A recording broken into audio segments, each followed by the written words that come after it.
ইব্রাহিম ইবনে Adham রাহিমাহুল্লাহর কাছে এক ব্যক্তি আসলো, আসার পরে জিজ্ঞাসা করলো, আমি তো পাপ করি, তাহলে পাপ থেকে বাঁচবো কিভাবে?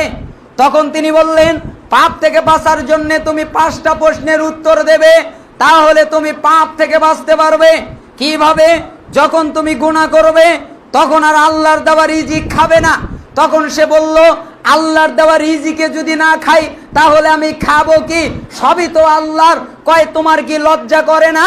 যার দেওয়া রিজিক খাও তারই নাফরমানি করো। কয়, জি, কথাটা ভাবার বিষয়।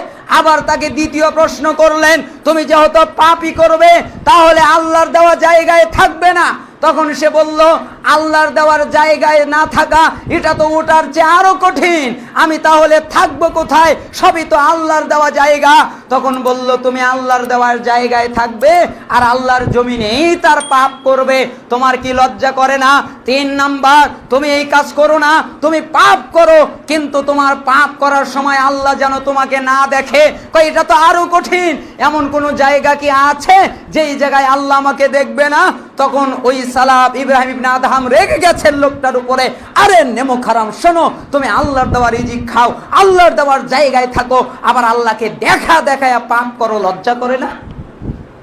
4 নাম্বার, তুমি যখন পাপ করবে তখন তোমার কাছে যখন মালাকুল মাউত আসবে তখন তুমি বলবে, একটু সময় দেন, আমি এখন তওবা করে নেই। তখন সে বলল, মালাকুল মাউত তো আমাকে সময় দেবে না। আরে হতভাগা, তুমি যেহেতু মালাকুল মাউতকে 1 মিনিটও রুখতে পারো না, তার কাছে একটু সময়ই নিতে পারো না, তাহলে তুমি কিভাবে সতর্ক হয়ে যাবে?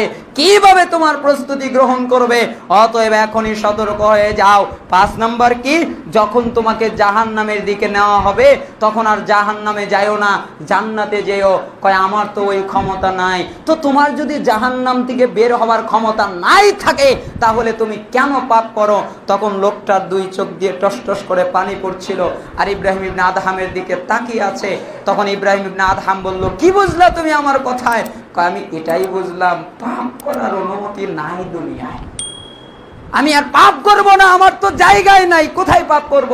আমার তো এমন কোনো জায়গায় নাই। আজরাইল কখন আসবে তাও জানি না, আমাকে জাহান্নামে নিয়ে গেলে আমি তো ব্যাক করতে পারবো না, আর আমি পাপ করব না।